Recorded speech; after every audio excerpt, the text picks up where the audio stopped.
Vipi wapendwa, ulipo kwema? Hapa nilipo, neema na rehema zake Mwenyezi Mungu zinatosha. Sherehe za Pasaka hii hapa, muda wa kutafakari jinsi Mwenyezi Mungu na uungu wake alipotupenda hadi akamtoa mwanawe wa kipekee afe kwa ajili yetu. Kuna mengi tunajifunza kutoka na sherehe hizi za Pasaka. Leo tujifunze kuhusu kusamehe.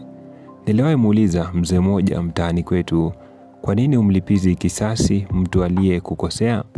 Alinijibu huku akicheka, je, ni busara kumng'ata mbwa aliyekung'ata?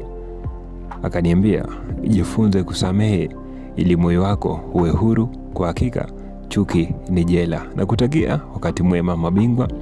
Mwenyezi Mungu atujalie sote, na unajojiombea na kuombea bosi wangu. Nite Presenter DK aka Kamanda wa Kishua. Kumbuka yajayo yanapendeza.